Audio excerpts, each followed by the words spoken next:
Ano sabi? Laila, hindi naman Oh. May kaso po tayo. Bakit? Ay, nako po. Oo. Ito ho, siguro ay hindi pa ninyo nababalitaan dahil baka hindi nyo pa nababasa. ha? Oo. Kasi naglabasan ito, medyo late na rin ha? Okay. May inilabas pong desisyon ang Court of Appeals, 8th Division, promulgated April 30, 2025. Nako. Yan. Ano bang kaso ito? Ang sabi ho ng Court of Appeals, kasi napawalang sala po si De Lima sa kasong ito yung may kaugnayan nito sa droga. Yan Yes. Oo. Oo. Sabi ng Court of Appeals, mukhang umabuso yung RTC. So, ibig sabihin, parang ninalify yung acquittal? Yes. Naku po. Ibinabalik yung kaso. Naku po! Oo. What? Yeah. Napapawat nga talaga yan. Oh, timing naman yan, Nelson. Hindi lang yun, Jen. Oo. Ang eleksyon, May 12, di ba? Oo. Lumabas ito, promulgated April 30. Nako. So, ito ba itinago para hindi maka-apekto dun sa Mobile Legend? Di ba, nilabas yan after 5 days. So, Oo. May 5 meron na. Nako. May 12 pa naman yung election. Ibig sabihin, baka nga hindi ito inilabas. Baka maka-apekto sa Mobile Legend. Oh, ito ayun pala Yan yung decision. Pinapakita natin yung decision. Nako. Yan ho ang isa sa sakit ng ulo ngayon ni Leila De Lima. Abang na itong mga taga Farmers Meat Shop dyan sa Makati, Jen. Ha? Farmers Meat Shop, mamimili tayo. Na pinangungunahan ni Kuya Joseph Ancheta.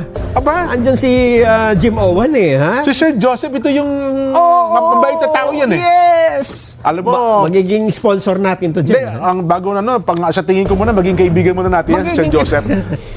Kasi tinatanong nila, ano ba sinasabi niyong tumawag kay De Lima?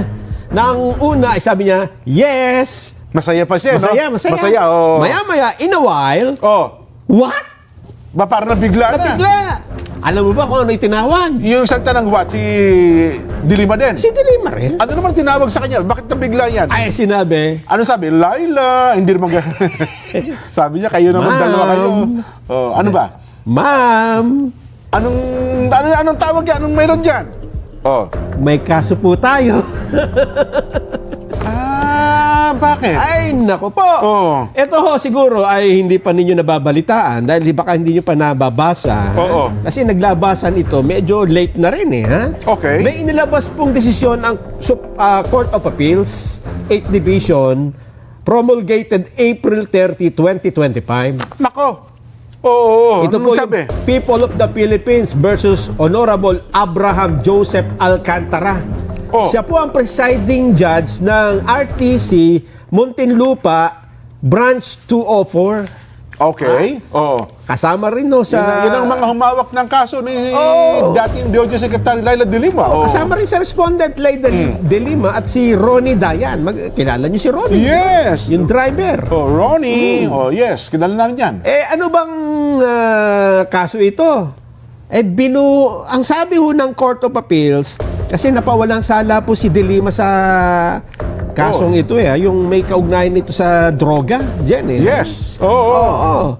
Ang sabi dito, nagkaroon ho ng grave abuse of discretion.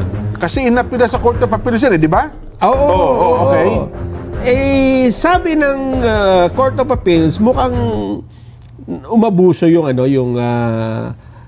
RTC. So, ibig sabihin, parang ninalify yung acquittal? Yes. Ibinabalik yung kaso. Naku po! What? Yeah. Napapawat nga talaga yan. Oh. Pinaburan ho ang petition for certiorari na nang agfile po nito ay Office of the Solicitor General pa ha? Okay. Noong panahon nito sa ni dating Pangulong Duterte ha? Oo. Noong hindi pala, bago lang pala ito.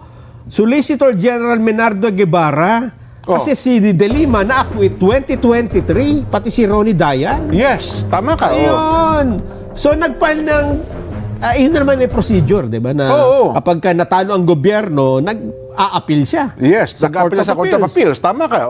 Nag-decision po itong judge ng Court of Appeals. Hanapin ko yung pangalan. May pirma siya rito sa bandang babae. Si Judge Judge ano yan? Nina Batan, Luterio L. Batan, Associate Justice. Okay. Ang sabi niya dito, abuse of discretion si Judge Abraham Joseph Alcantara Nako, nang pawalang sala si De Lima at si Dayan nang dahil lamang sa recantation o yung pagbawi ng testimonya ng isa sa testigo, yung nga pong si Rafael Ragos, yung na dating Bureau of Correction Chief. Sinabi niya na hindi daw totoo yung mga naunan niyang testimonya eh.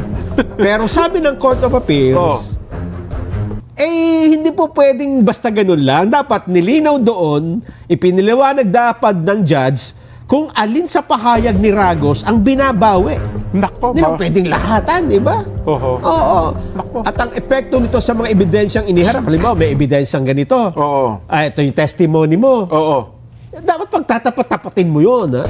Hindi pwedeng wholesale na binawi mo. Tapos, alin yung napawalang base ang mga ebidensya? Kasi hindi lang naman testimonya, may ebidensya pa eh. Di ang suma total niyan, baka maunsami pa yung kanya pagiging... Meron pa naman pagkakataon dyan kasi Court of Appeals to. Tama, So, si De Lima ay pwede pa namang mag-appeal Sa Supreme Court na petition, motion for reconsideration. Pwedeng sa CA or iakyat na niya sa Supreme Court. Ayun, so habang dinidinig sa Supreme Court yan, Pwede pwede na siyang maupo bilang mababatas pa rin. Ganun naman. Pwede naman, wala namang problema. Ang problema nito kapag sinabi na Supreme Court, hindi, tama yung CA. Tuloy ang kaso mo. Pwede, pag tuloy ang kaso, di, ibig sabihin, kukulong uli, ganun ba ibig sabihin? Hindi, ire-retrial, di ba? Pwede pa siyang ipa-arresto uli unless bigyan siya ng pagkakataong mag-file ng piyansa. Kaya lang, non-bailable ito. Non-bailable, drug siya, di ba? Baka, depende sa abogado niya kung kaya niyang So kung siya ay dating senador na nanalo, tapos nakulong at doon nanungkulan, may possibility din na maulit ito. Nako, mauunsami nga pag nagkataon yan, Nelson. Malaking problema ito. Mapapawat ka nga talaga. What? Kasi siyempre, hindi lang basta-basta, paano pa yung ibang mga kaso, di ba? Para magpapaparty na yata ang grupo nila, tapos ngayon magkakaganyan pa ng bagong wrong timing naman yan, Nelson. Hindi lang yun, Jen. Ang eleksyon, May 12, di ba? Lumabas ito, promulgated, April 30. Nako. So, ito ba yung itinago para hindi maka-apekto dun sa Mobile Legends? Ibig sabihin, nung 30 pa pala dinisisyonan niya? Promulgated April 30. Ewan ko lang kung gaano ka... Ano ba, nilabas yan after 5 days. May 5 meron na. Nako. May 12 pa naman yung election. Ibig sabihin, baka nga hindi ito inilabas. Baka maka-apekto sa Mobile Legend. Ito, ayun pala, yan yung decision. Pinapakita natin yung decision. Nako. Yan ang isa sa sakit ng ulo ngayon ni Leila de Lima. Na kanina ay nag-yes na. Doon sa impeachment court. Sabi niyo, hindi, asikasuhin ko. Huwag niyo naman ako sa amin sa prosecution team. Asikasuhin ko na itong kaso ko. Di ba?